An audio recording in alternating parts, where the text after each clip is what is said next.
இப்ப பார்த்தோம்னு சொன்னா அவங்கட வீடுகள்ல சாப்பாடு இருக்கா, நாளைக்கு வேலை செய்யறதுக்கு தொழில் இருக்கா, நம்மளோட லைஃப் என்னத்தை நோக்கி போகுது, பிள்ளைகள் எப்படி படிப்பிக்கிற எந்த ஒரு யோசனையுமே இல்ல. நாட்டு பிரச்சனை எப்படி போகுது, உலக நாடுகள் என்ன நடக்குது, ஈரான் கப்பல் இலங்கை கிட்ட வந்துட்டு அமெரிக்காக்காரர்கள் வருவாங்களா இல்லையா, எவ்வளவு பிரச்சனை இருக்கு. பிறகு இந்த பிரச்சனையெல்லாம் விட்டுது போட்டு ஃபேஸ்புக்கை தட்டுனா விஜய் அண்ணாவும் த்ரிஷாவும் கல்யாணத்துக்கு போயிருக்காங்க, ஒண்டா போயிருக்காங்க, ரெண்டா போயிருக்காங்கன்னு சொல்லி எவ்வளவு விஷயங்கள். நாங்க இது சம்பந்தமா வீடியோ போடக்கூடாது, அது அவங்களோட பர்சனல் சொல்லி விட்டா எல்லாருமே அதை வந்து ஒரு சமூக பிரச்சனையாக சமூக கருத்தாக அல்லது இது ஒரு சமூக விஷயம், இது ஒரு ஏதோ ஒரு சமூகத்தில் ஒரு முக்கியமான ஒரு விஷயம். அடுத்தது வந்து இது வந்து ஒரு சமுதாயத்துக்கு இழைக்கப்பட்ட ஒரு அநீதி எல்லாரும் வந்து கருதுறாங்க, கொடுமை என்ற அளவுல இருக்கு. அது சம்பந்தமாக இந்த காணொலியில பார்க்க போறோம். கட்டாயம் முழுமையாக பாருங்க. யாதும் ஊரே யாவரும் கேளீர், தீதும் நன்றும் பிறர் தரவாரா. இதுல வார கருத்துக்கள் எல்லாமே எங்கட மனசுல தோன்றுகின்ற மனப்பதிவுகள். இதுல சரி பிழைகள் இருக்கலாம், இருந்தாலும் கூட நீங்க கீழே வந்து உங்களோட கருத்துக்களை பயப்படாம நீங்க பதிவிடுங்க. நீங்க அடிங்க, ஏன்னா நாங்களும் இந்த அடிக்கத்தான் போறோம், நீங்களும் அடிங்க. ரைட் தானே? நாங்க ரெடி. சரி, முதலாவது விஷயம் என்னடா, இப்ப இந்த கமெண்ட்ஸ் பண்றாங்க, இந்த பிள்ளையாக வந்து போஸ்ட் போடுறாங்க, இந்த ஐடி டீம் ஒன்று இருக்கு, இந்த அரசியல்வாதிகள் ஐடி டீம், அந்த டீமை பத்தி நான் கதைக்கல. அவன் சம்பளத்துக்கு வேலை அவனுக்கு 4 வீடியோ போட்டு அது ரீச் ஆகினா காசு கிடைக்கும். அந்த ஐடி டீமை ஆபரேட் பண்ற அரசியல்வாதிகளை பார்த்த மாட்டா நீங்க எல்லாம் நேர்மையான ஆக்கலாம் என்று கேட்க வேண்டியிருக்கு. டிஎம்கே ஆக இருக்கட்டும், ஏடிஎம்கே ஆக இருக்கட்டும், ஏன் சில கட்சிகள் பெரும்பாலும் ஆதரவு கொடுக்கிற தமிழாக்கள் ஆதரவு கொடுக்கிற கட்சிகள்ல கூட ஒரு சிலர் பெண்கள் விடயத்துல நிறைய பிள்ளைகள் விட்டுருக்காங்க, விட்டு போட்டு அது பற்றி மாற்று கருத்துக்களை பெஸ்டுக்கு இல்லைன்ற ஓமன்ற நாங்க என்ன தோட்டத்துக்குள்ள கொண்டு போய் கற்பழிச்சினாங்களா என்று கேட்கிற ஆக்கள் கூட இந்த நம்ம அரசியல் தரப்புகள்ல வந்து இருந்திருக்காங்க. விரும்புத்தானே நம்ம இருந்தாங்க என்று சொல்ற கருத்துக்களோட சமூகத்துல பார்த்திருக்கிறோம். அது தேவையில்லை. அதை தாண்டி அவங்களோட நல்ல கருத்துக்கள், சமுதாயத்துக்காக போராடுற தன்மைகளை வந்து நாங்க மதிக்கிறோம். ஆனா விஜயிற இந்த வாழ்க்கை விடயத்தை மட்டும் இன்றைக்கு வந்து தூக்கி பிடிச்சி பெரிய ஏதோ பூதாகரமாக இந்த ஒரு விஷயம் சித்தரிக்கப்பட்டு கொண்டிருக்கு. பிறகு சரியா உண்மையாகவே பார்த்தோம்னு சொன்னா விஜயும் த்ரிஷாவும், விஜய் அண்ணாவும் த்ரிஷாக்காவும் ஒரு வெட்டிங்குக்கு போயிருக்கிறாங்க. ரைட் தானே? இப்போ போனாங்கன்னு சொன்னா அவங்க ஒண்டா போயிருக்காங்க. ஒரு கல்யாணம் விட்டு அவங்க மட்டும் போனா பரவாயில்ல, எல்லாருமே தான் போயிருக்கிறாங்க. எல்லாரும் ஒண்டா நின்று போட்டோ எடுத்திருக்காங்க, வீடியோ எடுத்திருக்காங்க. இதை உண்மையாகவே விஜயிற உண்மையான ஒரு ரசிகை தான் எங்களுக்கு அனுப்பியிருக்காங்க, இதை கொஞ்சம் பாருங்கன்னு சொல்லி. ஓகேவா? ஸோ இப்போ இந்த விஷயத்துல இருந்து என்ன தெரியுதுன்னு சொன்னா, நாங்க விமர்சிக்கலாம், 1000 பேர் 1000 விமர்சிக்கலாம். இன்னொரு விஷயம், இங்கே இலங்கையில இருந்து சில அரசியல்வாதிகள்ன்றதை விட அவங்களோட இருக்கிறார்கள், கட்சி சார்ந்தாக்கள் விஜய் அண்ணாவை வந்து நீங்க கோனர் பண்ணி அடிக்கிறீங்க. ஆனா உங்களோட பர்சனல் விஷயங்கள், நிறைய விஷயங்கள் தெரியாது என்று நினைச்சு கொண்டு நீங்க செஞ்சு கொண்டிருக்கிறீங்க. இந்த உலகத்துல வந்து அவங்கட பிரச்சனை சொன்னா எல்லாரும் வந்து லோயர் ஆயிடுவாங்க, எல்லாம் வாதிடுவாங்க. மத்தவண்ட பிரச்சனை ஜட்ஜ் தான். அப்படித்தான் பலர் வந்து சமூக வலைத்தளங்கள்ல பெரிய பெரிய அடிகள். உண்மையான விடயம் என்னன்னு சொன்னா, சங்கீதாக்கா வந்து நம்ம இலங்கையை சேர்ந்த ஒரு பெண். அதுல வந்து அவைக்கு ஒரு அநீதி இழைக்கப்பட்ட நாங்க வந்து குரல் கொடுப்போம், அதுல மாற்றம் இல்லை. ஆனா விஜயோட வந்து உங்களுக்கு ஒரு பிரச்சனை, நீங்க வந்து சட்ட ரீதியாக ஒரு டிவோர்ஸ் எடுக்க போறீங்க, எந்த ஒரு பிரச்சனையும் இல்லை, உங்களோட தனிப்பட்ட பிரச்சனை 2 பேர் இருக்கு.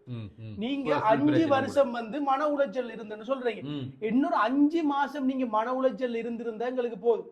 என்னடா விஜயன் முதலமைச்சர் வந்திருப்பாங்க, அதுக்கு பிறகு நீங்க இந்த பிரச்சனையை போட்டிருந்தீங்கன்னு சொன்னா இப்ப நீங்க அதாவது விஜய் அண்ணா வந்து முதலமைச்சர் ஆகினதுக்கு பிறகு நீங்க இதை போட்டிருந்தீங்கன்னு சொன்னா உடனே உங்களை பெரிய, அதாவது கண்ணகி தெய்வத்தை விட உங்களை மேலால வச்சு கொண்டாடி இருப்பாங்க. பாருடா, அதாவது அவங்க வந்து எவ்வளவு பெரிய பதவியோ பட்டமோ காசோ எதுக்குமே அடிபணியாம ஒரு முதலமைச்சரையே டிவோர்ஸ் பண்ணாங்க, இவங்க தான் உண்மையான முதன்மையான பெண்மணி என்று சொல்லி இந்த உலகத்தாக்களே சங்கீதாக்காவை பாராட்டி இருப்பாங்க. உண்மையான விஷயம் குடும்பத்துக்குள்ள பிரச்சனை இல்லாம இல்ல, நிறைய அப்பா அம்மா பிரச்சனை இருக்காங்க, குடியார் அப்பா மாதிரி இருக்கிறாங்க, தகப்பன் மாதிரி இருக்கிறாங்க, நிறைய பிரச்சனை சமுதாயத்துல இருக்கு. இருந்தாலும் பொண்டாட்டி மாதிரி விட்டுட்டு போறதும் இல்ல, பிள்ளைகள் வந்து ஒதுக்குறதும் இல்ல, ரோட்ல விடுறதும் இல்ல. என்ன பிரச்சனையா இருந்தாலும் ஃபேஸ் பண்றான். அந்த பிரச்சனையை வந்து என்ன செய்யறான், வெளி உலகத்துக்கு கொண்டு போனா ஒரு குடும்பத்துக்குள்ள அவமானம் வந்துரும் என்று பாக்குறான். ஆனா உங்களோட கணவன், இவ்வளவு காலம் வாழ்ந்த கணவன் ஒரு அரசியல் என்ற ஒரு விடயத்துல வந்து போராடி மக்களுக்காக நல்லது செய்யணும் இருக்காரு. என்னடா நான் அரசியல் பதிவுகள் எதுவுமே கதைக்கிறல பிரவீனுக்கு தெரியும். ஆனா இந்த விஷயம் உண்மையாகவே சரியான பிள்ளையான ஒரு விஷயத்தை நோக்கி போய் கொண்டிருக்கு.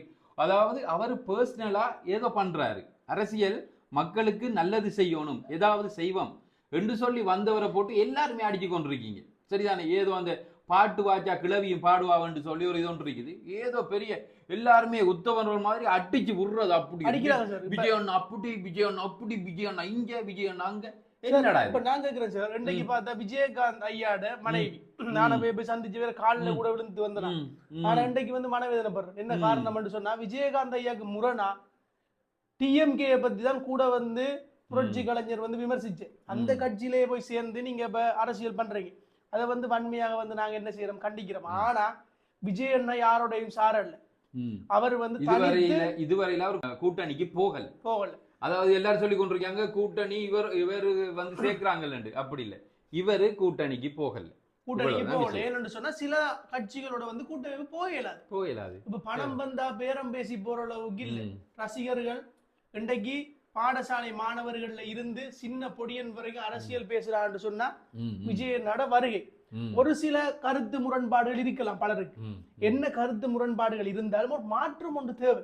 அந்த மாற்றத்தை விஜயண்ணாவை உருவாக்கல. அதுக்காக சீமான நாங்க வெறுக்கல. சீமான அண்ணா வந்து நாங்க வெறுக்கல. அவரோட தமிழ் தேசிய கருத்துக்கள், உணர்வு ரீதியான கருத்துக்களை பாராட்டுறோம். அவருக்கு வந்து நாங்க அவருக்கு சல்யூட் பண்றோம். ஆனா இன்னொன்று என்னடா, இந்த பதிவு வந்து ஒரு அரசியல் ரீதியான பதிவு பாத்தீங்கன்னா அது உங்களோட நாங்க சொல்றது வந்து ஒரு பொதுவான விஷயம். இது வந்து இப்ப உண்மையாகவே இவ்வளவு காலமும் கிட்டத்தட்ட இது 2023 2024 காலப்பகுதிகளில் நடந்தாமன்னு சொன்னா உண்மையாவே சங்கீதாக்கா என்ன செஞ்சிருக்கணும், அப்பவே டிவோர்ஸை போட்டிருக்கணும். அல்லது எல்லா பேருமே, அதாவது ஒரு கணவன் மனைவி என்றவங்க என்னன்னு சொன்னா ஒவ்வொரு ஆக்கள ஆசா பாசங்களை புரிஞ்சு அவங்களோட வந்து ஒரு அவங்களோட எண்ணங்களை, அவங்களோட கருத்துக்களை, அவங்களோட ஆசைகளை அடைகிறதுக்கு வழிவிடணும்.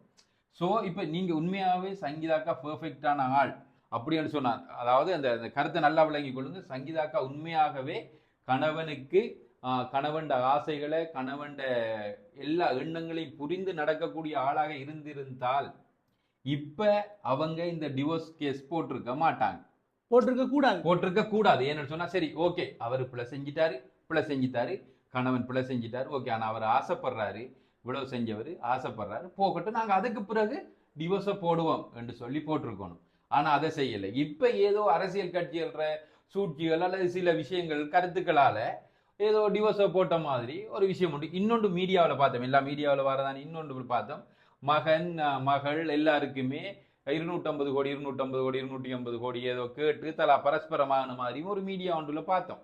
அது மீடியா உண்மையோ பொய்யோ தெரியாது, பார்த்த விஷயங்களை நாங்க சொல்றோம். ஆனா விஜயண்ணா என்ன செய்யறாரு, ஓகே நீங்க எவ்வளவு சொல்றீங்களா, அவர் எதுக்குமே கதைக்கல. அவர் வந்து மக்களுக்காக நிற்கிறாரு, மக்களுக்காக வந்தவர். இதால வந்து அவர் மார்க்கெட்டை உடைக்கலும் அல்லது என்று சொல்லி நினைக்கிறதெல்லாம் பிள்ளை. இன்னும் மார்க்கெட் கூடித்தான் இருக்கே தவிர அவருக்கு ஒரு இன்னும் இருந்ததை விட அபிமானம் வாக்குகள் கூடி இருக்கே தவிர குறையில. இன்னொரு விஷயம் நான் சொல்றேன், நிறைய பேர் வந்து நம்ம வீடியோ போட்டாலும் கீழே வந்து தரக்குறைவாளர் நிறைய பேர் பேசுவாங்க.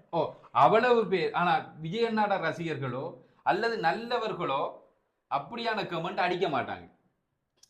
ஐடி டீம் ஒரு சிலவர்கள் அடிக்கிறேன். என்னன்னு சொன்னா இந்த 200 ரூபாய் டீம் சொல்லுவாங்க. இந்தியாவில 200 50 ரூபாய்க்கு எல்லாம் போட்டு போடுறோம். குவார்டருக்கும் கோழி பிரியாணிக்கு ஓட்ட விக்கிறான்ன்ற மாதிரி அப்படிப்பட்டாங்க கமெண்ட் பண்றீங்க. நான் கேட்டுக்கொள்றேன். இப்ப நிறைய பேர் சொல்லுவாங்க, நீங்க போவீங்களா, உங்களோட குடும்பத்தில் நடந்தா சரியா, உங்களோட மனைவி செஞ்சா சரியா, உங்களோட கணவன் செஞ்சா சரியா, செஞ்ச சரி பிள்ளை கதைக்கல. இப்ப செஞ்ச நேரம் பிள்ளை. அதுதான் சொல்றோம், நேரம் பிள்ளை. நீங்க சரி கணவன் மனைவி விஜயண்ணா சங்கீதாக்காவும் கணவன் மனைவி பிரச்சனையா 2022 2023 பிரச்சனை அப்படி யோசனை போட்டிருக்கணும்.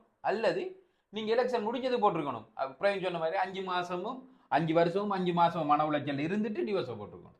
5 வருஷம் மன உளைச்சல் இருந்தீங்க. இப்ப அடுத்தது வந்து ஒரு சில அரசியல் கட்சியில் இதுதான் சாட்டா வச்சு காய்ச்சி கொண்டிருக்க பாக்குறேன். முதலாவது வந்து நீ ஜோதிச்சு பார்க்கணும், எல்லாரும் ஒருத்தருமே உத்தவன் இல்லை. கதைக்கிற நாங்களாக இருக்கட்டும், கீழே கமெண்ட்ஸ் பண்ற ஆட்கள் என்றாலும் சரியான எல்லாருமே உத்தமர்கள் இல்லை. ஒரு சில பிள்ளைகள் செஞ்சிருக்கலாம். இப்ப நான் வந்து பிழை சரி என்று சொல்ல வரல.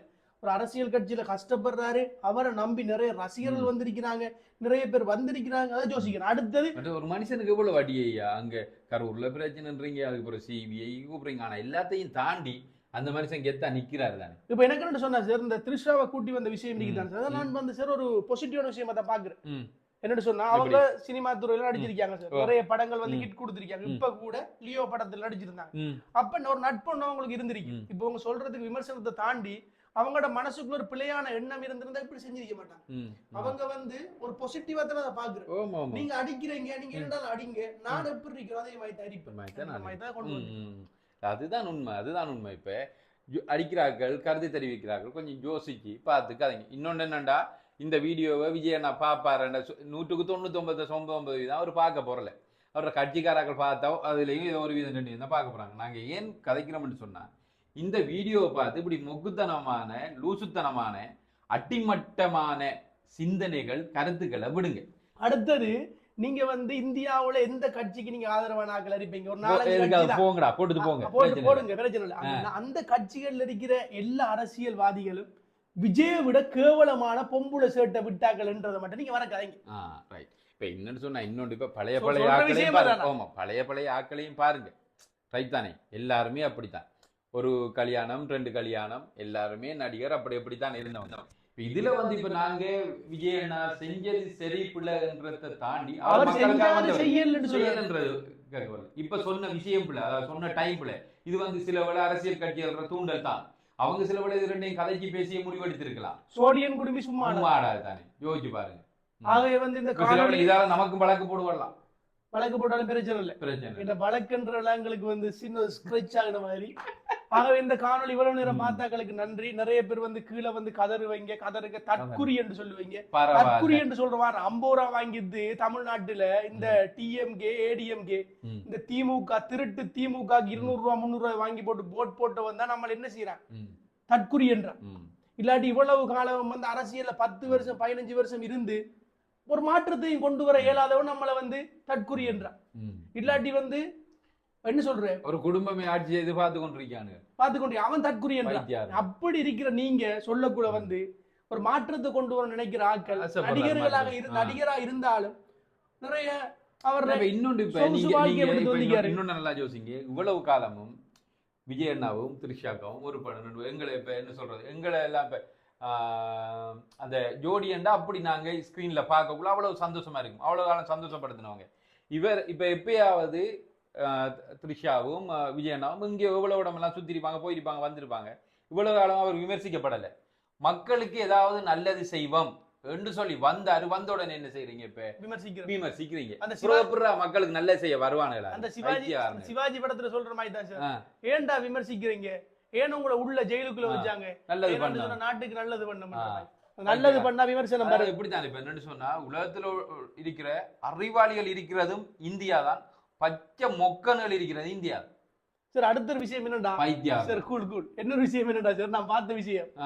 இப்ப அவனைகளே வந்து இந்த எகென்ஸ்ட் ஆட்கள் வந்து என்ன, நான் இவ்வளவு காலம் முட்டு கொடுத்துமா நான் இப்படி செஞ்சுது என்ன வேண்டெல்லாம் போஸ்ட் போடுறான். இவன் ஆரண்டு சொல்லி பார்த்தா இவன் ஏற்கனவே கீழ்த்தனமா விஜய்க்கு எழுதினவன், விஜய் வந்து ஆட்சிக்கு வரக்கூடாதுன்னு நினைச்சவன், திமுக கிட்ட காசி வாங்கி போட்டு கைக்கூலிகள் வேலை செய்யறவன், டிஎம்கேக்கு கீழே வேலை செய்யறவன், இல்லாட்டி வந்து புரிதல் இல்லாத பிற்போக்குக்காரன் தான் இப்படி மெசேஜ் பண்றான். ஆகவே வந்து இதை கவனத்தில் எடுத்து எல்லாரும் செய்யணும். அதோட இதுல குறிப்பிட்டுக் கொள்ற விடயம் என்னன்னு சொன்னா, இந்த சீமாண்ட தம்பிகள் கொஞ்சம் பேர் இருப்பீங்க. சீமான் அரசியலுக்கு வின் பண்ணா சந்தோஷப்படுவேன். விஜய் அண்ணா மாதிரி சீமான் வின் பண்ணா நான் சல்யூட் பண்ணுவேன், தேங்க் பண்ணுவேன். எனக்கு விஜய் அண்ணாவை பிடிக்கும். என்ன காரணம்னு சொன்னா, 10 வருஷம் இவங்க அரசியல்ல இருந்தாங்க, இவங்க இப்ப இருந்து கொண்டுதான் இருக்கிறாங்க. விஜய் அண்ணா ஒரு மாற்றத்துக்காக வந்திருக்காரு, ஒரு பலம் ஒன்று இருக்கு, ஒரு மாற்றம் தேவை. விளங்குதா? என்ன பொறுத்த வரைக்கும் ஒரு மாற்றம் ஒன்று தேவை. தமிழ்நாட்டு அரசியல்ல நிச்சயமா ஒரு மாற்றம் ஒன்று தேவை. அடுத்து என்னடா சார், அரசியல் என்றது நன்மைக்கும் தீமைக்கும் இடையிலான போர் இல்ல, தீமைக்கும் இடையிலான போர்.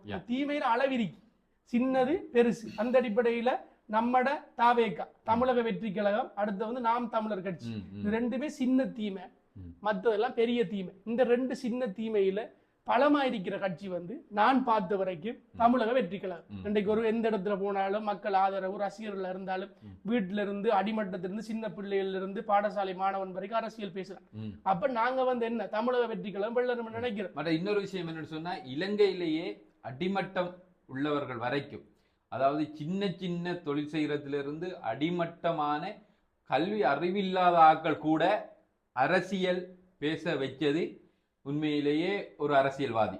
இப்ப அவர் வந்து ஃபீல்ட் அவுட் ஆயிட்டாரு. சரியா, 2008 2009 காலப்பகுதிகளில் அடிமட்ட தமிழர்களை அரசியல் பேச வச்சது அவர்தான்.